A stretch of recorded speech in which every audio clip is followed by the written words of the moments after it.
പ്യാരെ ബച്ചോ ആദാബ്. പ്രിയപ്പെട്ട കൂട്ടുകാരെ, നാളെ 5ാം ക്ലാസ്സിലെ ഉറുദു പരീക്ഷയാണ്. ഒന്നാം പാദ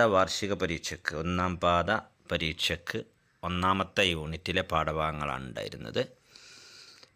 അതുകൊണ്ട് തന്നെ 2ാമത്തെ യൂണിറ്റിലെ പാഠഭാഗങ്ങളിൽ നിന്നാണ് കൂടുതൽ ചോദ്യങ്ങൾ 2ാം പാദ വാർഷിക പരീക്ഷയ്ക്ക് ശ്രദ്ധിക്കേണ്ടത്. മേരി ദുആ എന്ന പാഠഭാഗത്തോടു കൂടിയാണ് 2ാം യൂണിറ്റ് ആരംഭിക്കുന്നത്. അതൊരു പ്രാർത്ഥന ഗീതമാണ്. അതിലെ പ്രവർത്തനങ്ങൾ ശ്രദ്ധിക്കേണ്ട പ്രവർത്തനമാണ്. ഗീത് മേ സേ ഹം ആവാസ് അൽഫാസ് ചുൻകർ ലിഖിയെ. ഗീതത്തിലെ സമാന ശബ്ദപദം ഏതൊക്കെയാണ് എന്ന് തിരഞ്ഞെടുത്തെഴുതാൻ. ഹർ ചീസ് ബനായി തൂനെ, ദുനിയ ഖൂബ് സജായി തൂനെ, താരോं को ചമക്കായ തൂനെ, റോഷൻ ചാന്ദ് ബനായ തൂനെ. ഇവിടെ 4 വരികൾ നൽകിയിട്ടുണ്ട്. ഈ 4 വരികളിൽ നിന്ന് ഹം ആവാസ് അൽഫാസ് തിരഞ്ഞെടുത്ത് എഴുതാനാണ്. ഇവിടെ കൃത്യമായ ഹം ആവാസ് അൽഫാസ് ബനായി, സജായി. ബനായി, സജായി എന്നത് ഹം ആവാസ് അൽഫാസാണ്. ചമക്കായ, ബനായ എന്നതിനെയും ഹം ആവാസ് അൽഫാസിലേക്ക് പരിഗണിക്കാവുന്നതാണ്. അടുത്തത് മേരി ദുആ എന്ന പാഠഭാഗത്തിൽ എന്ന കവിതയിൽ ബച്ചെ ക്യാ ക്യാ മാങ്തേ ഹൈ, അല്ലെങ്കിൽ ബച്ച ക്യാ ക്യാ മാങ്താ ഹൈ, കുട്ടി എന്തൊക്കെയാണ് ആവശ്യപ്പെടുന്നത്. പ്രാർത്ഥനാ ഗീതത്തിൽ എന്തൊക്കെയാണ് കുട്ടി ആവശ്യപ്പെടുന്നത്? തൂ മുജെ ഇൽമിദെ, നീ എനിക്ക് അറിവ് നൽകണം. ഖുദയോട്, ദൈവത്തോട് പ്രാർത്ഥിക്കുന്ന പ്രാർത്ഥനകൾ, നീ എനിക്ക് നല്ല ഇൽമ നൽകണം, അറിവ് നൽകണം. തൂ മുജുക്കോ അച്ഛാ ബനായെ, നീ എന്നെ നല്ലവനാക്കണം. തൂ മുജുക്കോ സച്ചാ ബനായെ, നീ എന്നെ സത്യസന്ധനാക്കണം.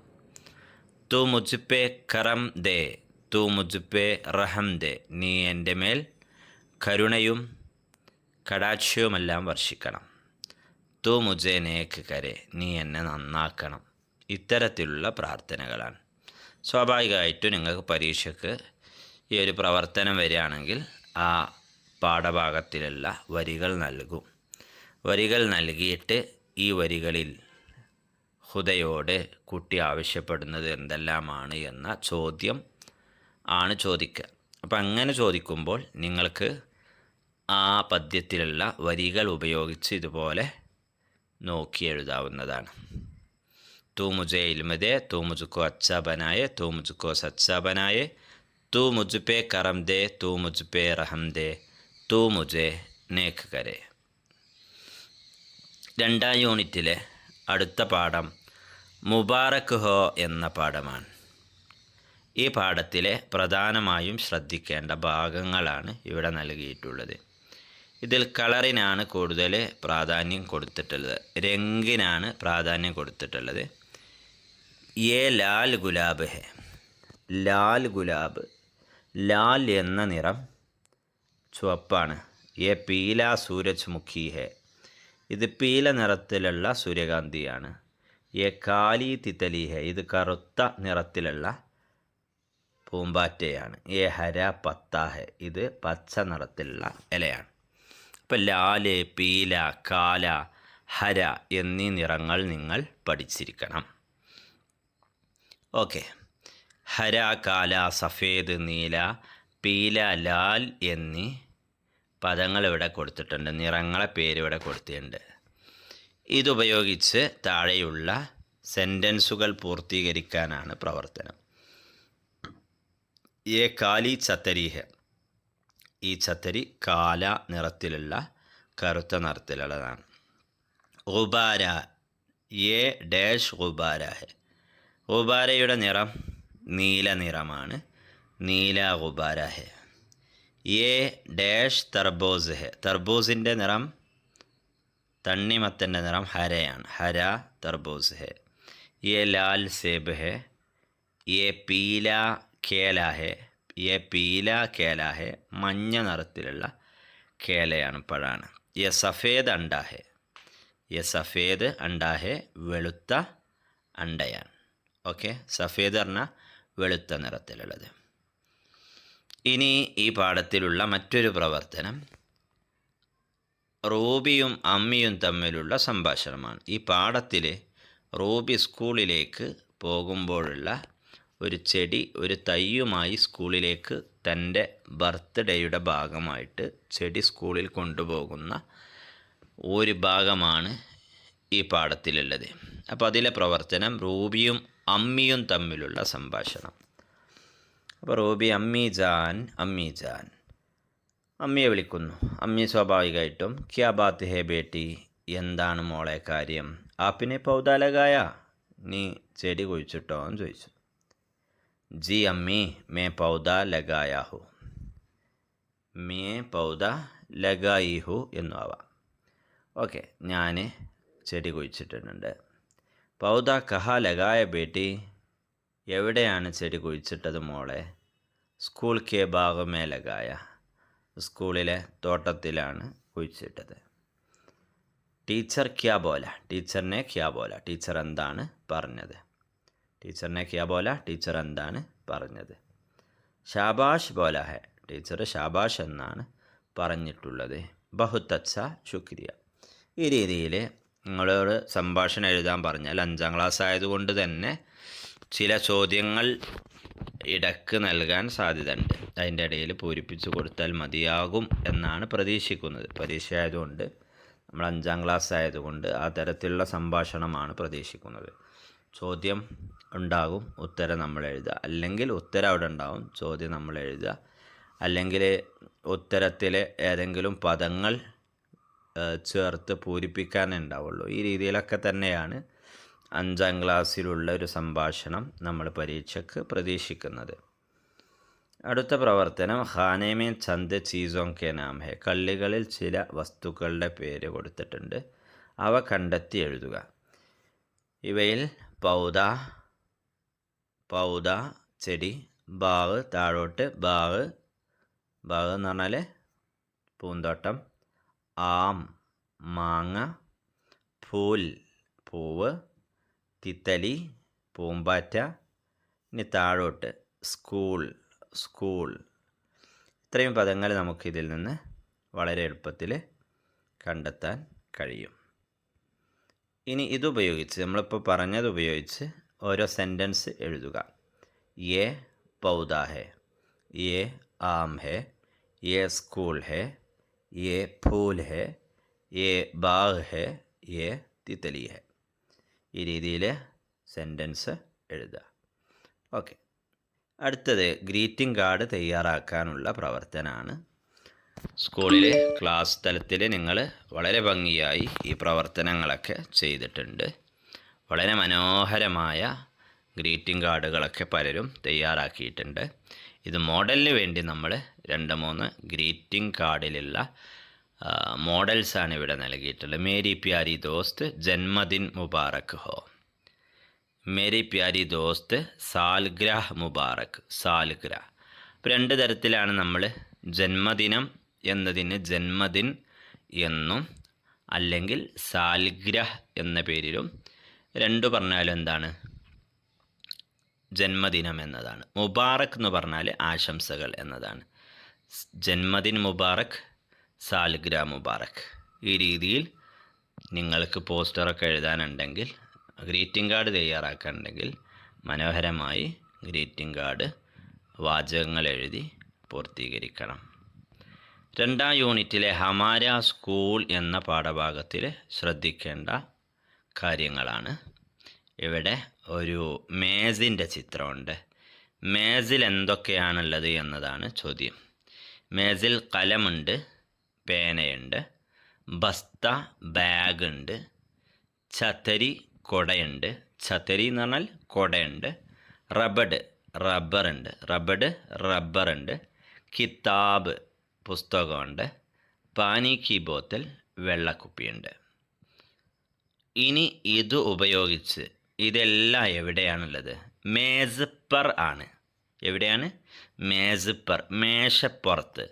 മേശപ്പുറത്ത് എന്നതിന് പർ എന്നാണ് ഉപയോഗിക്കുക. മേശപ്പുറത്ത്, മേശയുടെ മുകളിലാണെങ്കിൽ മേസ് പർ. ഇനി മേശയുടെ ഉള്ളിലാണെങ്കിലോ, മേശയുടെ ഉള്ളിലാണെങ്കിൽ മേശയുടെ വൽപ്പിനുള്ളിലാണ്, അല്ലെങ്കിൽ ക്ലാസ് റൂമിൻ്റെ ഉള്ളിലാണ്, അല്ലെങ്കിൽ ഒരു റൂമിനുള്ളിലാണ്. അങ്ങനെയൊക്കെയാണെങ്കിൽ മേ എന്നാണ് യൂസ് ചെയ്യുക.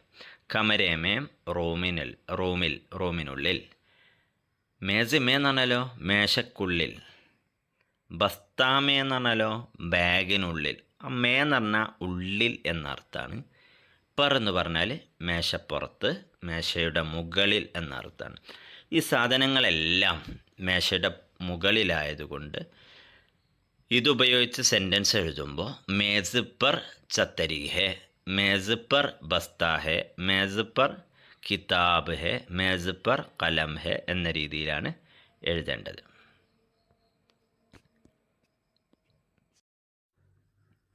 इस गीत की मदद से തിത്തലി കെ ബാരെ മേ ജുംലെ ലിഖിയെ. കവിതയുടെ സഹായത്തോടെ പൂമ്പാറ്റയെക്കുറിച്ച് സെൻറ്റൻസ് എഴുതാനുള്ള പ്രവർത്തനമാണ്. ഇവിടെ കൊടുത്തിട്ടുള്ള കവിത നോക്കുക. മേരി അച്ചി പ്യാരി തിത്തലി, രംഗ് ബിരംഗി പ്യാരി തിത്തലി, ഫൂലോൻ ജൈസി പ്യാരി തിത്തലി, നന്നി തിത്തലി പ്യാരി തിത്തലി. ഇനി ഈ 4 വരികൾ ഉപയോഗിച്ച് തിത്തലിയെക്കുറിച്ച് എങ്ങനെ എഴുതാം? ഒന്നാമത്തെ വരിയിലെ മേരി തിത്തലി അച്ചി ഹെ എന്ന് എഴുതാം. ഒന്നാമത്തെ വരിയിൽ നിന്ന് തന്നെ മേരി തിത്തലി പ്യാരി ഹെ എന്ന് എഴുതാം. രണ്ടാമത്തെ വരിയിൽ നിന്ന് മേരി തിത്തലി രംഗ് ബിരംഗി ഹെ എന്നെഴുതാം. പല നിറത്തിലുള്ള നല്ല പ്രിയപ്പെട്ട തിത്തലിയാണ്. അടുത്ത വരിയിൽ നിന്ന് മേരി തിത്തലി ഫൂലോൻ ജൈസി ഹെ എന്ന് എഴുതാം. അടുത്ത വരിയിൽ നിന്നും മേരി തിത്തലി നന്നി ഹെ എന്നെഴുതാം. മേരി തിത്തലി നന്നി തിത്തലി ഹെ എന്ന് എഴുതാം. ഈ രീതിയിൽ സിമ്പിളായിട്ട് എളുപ്പത്തിൽ തന്നെ നമുക്ക് വരികൾ എഴുതാം. അപ്പോൾ വരികൾ എഴുതുമ്പോൾ ശ്രദ്ധിക്കേണ്ടത്, വരികൾ പൂർണ്ണമാവണമെങ്കിൽ ഹേ എന്നതിൽ അവസാനിപ്പിച്ചുകൊണ്ട് എഴുതണം. അപ്പോൾ പാട്ടിലെവിടെയും മേരി അച്ചി പ്യാരി തിത്തലി എന്നതിലെവിടെയും ഒരു ഫുൾ സ്റ്റോപ്പ് ഹേ ഇല്ല. അത് സെൻറ്റൻസ് ആക്കി എഴുതുമ്പോൾ, സെൻറ്റൻസ് എഴുതാൻ പറയുമ്പോൾ ഹേയിലോ, ഒരുപാട് ആളുകളുണ്ടെങ്കിൽ ഹൈയിലോ അവസാനിക്കണം. യേ മേരി തിത്തലി ഹേ, യേ അച്ചി തിത്തലി ഹേ, യേ പ്യാരി തിത്തലി ഹേ, യേ നന്നി തിത്തലി ഹേ. ഇതേ രൂപത്തിലാണ് സെൻറ്റൻസ് എഴുതുക. ഓക്കെ അല്ലേ? ഓക്കെയാണ്. അടുത്തത് സ്കൂളിനെ കുറിച്ച് വാക്യങ്ങൾ എഴുതാനാണ്. സ്കൂളിൻ്റെ ചിത്രം കൊടുത്തിട്ട് സ്കൂളിനെ കുറിച്ച് വാക്യങ്ങൾ എഴുതുക. യേ ഹമാര സ്കൂൾ ഹേ, യേ ഹമാര സ്കൂൾ ഹേ. ഇത് നമ്മുടെ സ്കൂളാണ്. ഹമാര എന്ന് പറഞ്ഞാൽ നമ്മുടെ, സ്കൂൾ ഹേ എന്ന് പറഞ്ഞാൽ സ്കൂളാണ്. ഹമാര സ്കൂൾ ഖൂബ് സൂറത്ത് ഹേ. നമ്മളെ സ്കൂൾ എങ്ങനെയാണ്? ഭംഗിയുള്ള സ്കൂളാണ്. ഹമാരെ സ്കൂൾ കെ സാമിനെ ഏക്ക് ബാഗ് ഹേ. ഞങ്ങളുടെ സ്കൂളിൻ്റെ മുമ്പിൽ എന്തുണ്ട്? ഒരു ബാഗുണ്ട്, പൂന്തോട്ടമുണ്ട്. സ്കൂൾ കെ പാസ് ഏക്ക് ബഡാ മൈതാൻ ഹേ. സ്കൂളിൻ്റെ അടുത്ത് വലിയ ഒരു ഗ്രൗണ്ട് ഉണ്ട്. ഈ രീതിയിൽ നിങ്ങൾക്ക് സ്കൂളിനെ കുറിച്ച് എഴുതാം. എഴുതിക്കൂടെ? എഴുതാം. അടുത്തത് രണ്ടാമത്തെ യൂണിറ്റിലെ അൻമോൽ തൊഹഫ എന്ന പാഠഭാഗത്തിൽ പ്രധാനമായും ശ്രദ്ധിക്കേണ്ടത്, അൻമോൽ തൊഹഫ എന്ന് പറഞ്ഞാൽ ഗാന്ധിജിയും കാക്ക കാലേക്കറും തമ്മിലുള്ള സംഭാഷണമുള്ള പാഠാണ്. ഗാന്ധിജിക്ക് ഏറെ പ്രിയപ്പെട്ട പെൻസിൽ കാണാതാവുകയും അത് തിരയുകയും അതൊരു കുട്ടി കൊടുത്തതാണ് എന്ന് ഗാന്ധിജിയൊക്കെ പറഞ്ഞ പാഠാണ്. അതിലെ ഗാന്ധിജിയുടെ ചിത്രം, ജവഹർലാൽ നെഹ്റുവിൻ്റെ ചിത്രം, അബുൽ കലാം ആസാദിൻ്റെ ചിത്രം, ഇതിനോട് കൂടെ തന്നെ നിങ്ങൾ കാക്ക കാലേക്കറിൻ്റെ ചിത്രം കൂടി നമ്മുടെ ടെക്സ്റ്റ് ബുക്കിലുണ്ട്. അത് നല്ലോണം നോക്കി വെക്കണം. അതൊരു പക്ഷേ പരീക്ഷയ്ക്ക് ഡാക് ടിക്കറ്റ് രൂപത്തിൽ തരാൻ സാധ്യതയുണ്ട്. ഡാക് ടിക്കറ്റ് എന്ന് പറഞ്ഞാൽ എന്താ?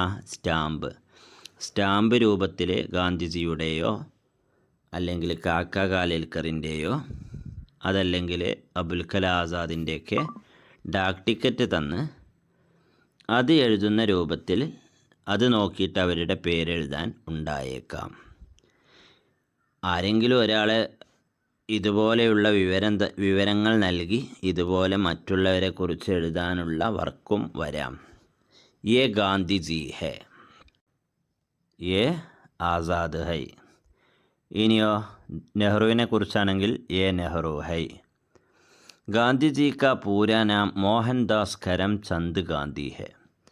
नेहरू का पूरा नाम जवाहरलाल नेहरू है.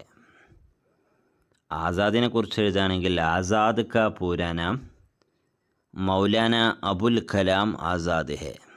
റെഡിയാണല്ലോ? റെഡിയല്ലേ? രണ്ടാമത്തെ വരി. ഒന്നാമത്തെ വരി സിമ്പിളാണ്, യേ ഗാന്ധിജി ഹെ. അപ്പോൾ ആസാദാണെങ്കിൽ യേ ആസാദ് ഹൈ, നെഹ്റു ആണെങ്കിൽ യേ നെഹ്റു ഹൈ. ഇനി രണ്ടാമത്തെ വരി, ഗാന്ധിജി കാ പൂരാ നാം മോഹൻദാസ് കരംചന്ദ് ഗാന്ധി ഹെ. അങ്ങനെയാണെങ്കിൽ നെഹ്റു ആണെങ്കിൽ നെഹ്റു കാ പൂരാ നാം ജവാഹർലാൽ നെഹ്റു ഹെ. ആസാദാണെങ്കിൽ ആസാദ് കാ പൂരാ നാം മൗലാന അബു അൽ കലാം ആസാദ് ഹെ. അങ്ങനെയാണ് എഴുതുക. അബുൽ കലാം ആസാദ് എന്നുള്ള എഴുതൽ അബു അൽ കലാം ആസാദ് ഹെ. ഇനി ഗാന്ധിജി ആരാണ്? മൂന്നാമത്തെ വരി, വോ ഹമാരെ ബാബായെ കൗം ഹൈ. വോ ഹമാരെ ബാബായെ കൗം ഹൈ.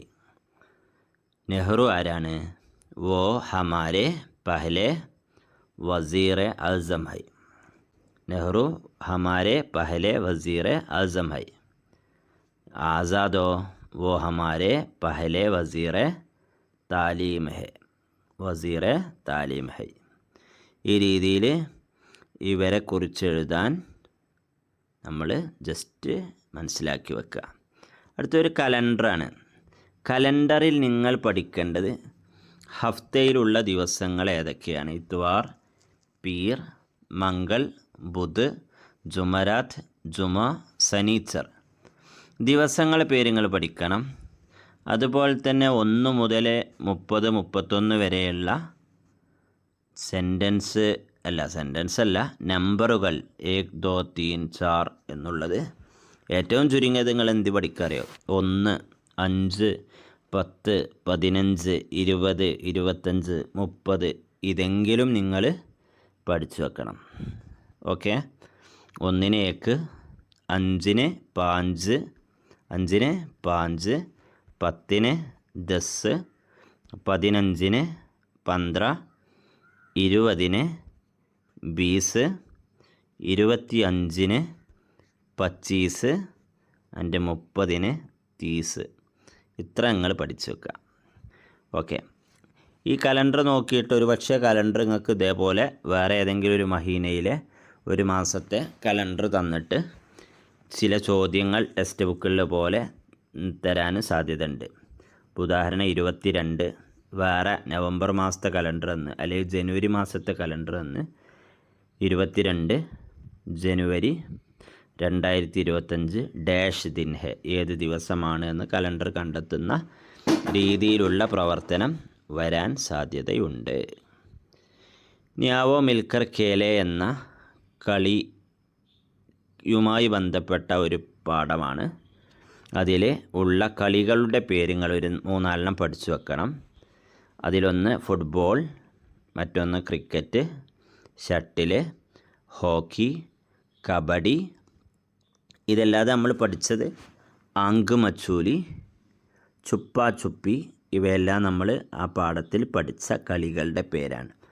കളികളുടെ പേര് ഓർത്തെടുക്കുന്നതോടൊപ്പം ഏതെങ്കിലും ഒരു കളിയെക്കുറിച്ച് നമ്മൾ എഴുതാൻ പഠിക്കണം. ഇപ്പോൾ അവിടെ നമ്മൾ ടെക്സ്റ്റ് ബുക്കിൽ കബഡിയാണ് തന്നത്. കബഡി ഏക്ക് അച്ഛാ ഖേൽ ഹെ. നിങ്ങൾക്ക് കബഡിക്ക് പകരം ക്രിക്കറ്റ് എഴുതണോ ഫുട്ബോൾ എഴുതണോ? സുഖമായിട്ട് എഴുതാം. ഫുട്ബോൾ ഏക്ക് അച്ഛാ ഖേൽ ഹെ. കബഡി എന്നുള്ളത് മാറ്റി കൊടുക്കുക. ഫുട്ബോൾ ഏക്ക് അച്ഛാ ഖേൽ ഹെ. യേ മൈദാൻ മേ ഖേൽത്തെ ഹൈ. ഫുട്ബോൾ ആണെങ്കിലും മൈതാനിലാണ് കളിക്കുന്നത്, അതുകൊണ്ട് അവിടെ മാറ്റം വരുത്തേണ്ടതില്ല.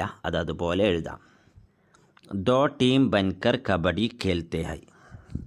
നമ്മൾ എഴുതുന്ന ഫുട്ബോൾ ആണെങ്കിൽ ദോ ടീം ബൻകർ ഫുട്ബോൾ കേൽത്തേ ഹൈ. കബഡി എന്നുള്ളതിന് പകരം എന്ത് ചെയ്യുക, ഫുട്ബോൾ കൊടുക്കുക. ഇനി ഫുട്ബോളല്ല ക്രിക്കറ്റാണ്, ക്രിക്കറ്റ് കൊടുക്കുക. ഓക്കെ. അടുത്ത് ഏക്ക് ടീം മേ 7 ഖിലാഡി ഹോത്തേ ഹൈ. ഏക്ക് ടീം മേ 7 ഖിലാഡി ഹോത്തേ ഹൈ. അവിടെ മാറ്റം, ഒരു ടീമിൽ ഫുട്ബോൾ ആയാലും ക്രിക്കറ്റ് ആയാലും ഹോക്കി ആണെങ്കിലും 11 ഖിലാഡി ഹോത്തേ ഹൈ. 11 ഖിലാഡികൾ ഉണ്ടാവും, 11 കളിക്കാരുണ്ടാവും. അപ്പോൾ അവിടെ 7 എന്നുള്ളതിന് പകരം 11 എന്ന് എഴുതുക. അപ്പം അങ്ങനെ ഈ ഒരു ഫോർമാറ്റ് പഠിച്ചാൽ നിങ്ങൾക്ക് ഫുട്ബോളിനെ കുറിച്ചും ക്രിക്കറ്റിനെ കുറിച്ചും ഹോക്കിയെക്കുറിച്ചും സുഖമായിട്ട് എഴുതാൻ സാധിക്കും. ഇനി ലാസ്റ്റ് പ്രവർത്തനം, തസ്വീർ കി മദദ് സെ ജുംല മുക്കമ്മൽ കീജിയെ. 4 അഴ്സ കൊടുത്തേക്കണം ഇവിടെ.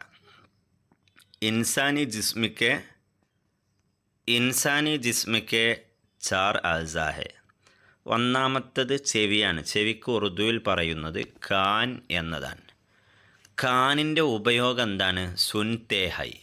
കാന് കൊണ്ട് നമ്മൾ കേൾക്കുന്നു എന്നതാണ് കാന് കൊണ്ടുള്ള ഉപയോഗം. രണ്ടാമത്തത് കൊടുത്തത് ആങ്ക് ആണ്. എന്താണ്? ആങ്ക്. കണ്ണിനെന്താ പറയുക? ആങ്ക് എന്നാണ് പറയുക. ഹം ആങ്ക് സേ ദേഖ്തേ ഹൈ. നമ്മൾ കണ്ണുകൊണ്ട് എന്ത് ചെയ്യുന്നു? കാണുന്നു. അപ്പോൾ കാണുന്നു എന്നുള്ളതിന് ഉറുദുവിൽ ദേഖ്തേ ഹൈ എന്നതാണ് പറയുക. സുൻതേ ഹൈ കേൾക്കുന്നു, ദേഖ്തേ ഹൈ കാണുന്നു. അടുത്തത് എന്താണ്? പല്ലാണ്. പല്ലിന് ഉറുദുവിൽ ദാന്ത് എന്നാണ് പറയുക. ദാന്ത് സേ ചുപാത്തേ ഹൈ. ചവക്കുന്നു. ചുപാത്തേ ഹൈ ചവക്കുന്നു. അടുത്തത് നാക്ക് ആണ്. നാക്ക്. നമ്മൾ മലയാളത്തിൽ നാക്ക് പറഞ്ഞാൽ നാവാണ്, ഉറുദുവിൽ നാക്ക് എന്ന് പറഞ്ഞാൽ മൂക്കാണ്. നാക്ക് മൂക്ക് അല്ലേ? നാക്ക് മൂക്ക്. മൂക്കിന് നാക്ക് എന്നാണ് പറയുക. ഹം നാക്ക് സേ സൂങ്തേ ഹൈ. സൂങ്തേ ഹൈ എന്ന് പറഞ്ഞാൽ വാസനിക്കുക. നാക്ക് കൊണ്ട് മൂക്ക് കൊണ്ടാണ് വാസനിക്കുന്നത്. അപ്പോൾ സൂങ്ഖിന വാസനിക്കുക, ദേഖിന കാണുക, സുന്ന കേൾക്കുക. ഇത്രയും കാര്യങ്ങളൊക്കെ നിങ്ങൾ നല്ലോണം എന്ത് ചെയ്യണം? വായിച്ച് മനസ്സിലാക്കി ഉഷാറായിട്ട് പരീക്ഷയ്ക്ക് വരണം. ഓക്കെ. നന്നായി പരീക്ഷ എഴുതുക, ശ്രദ്ധയോടുകൂടി പരീക്ഷ എഴുതുക, ചോദ്യങ്ങളൊക്കെ നന്നായി വായിച്ച് നോക്കുക. എല്ലാവർക്കും വിജയാശംസകൾ നേരുന്നു. ശുക്രിയ. ഖുദാ ഹഫീസ്.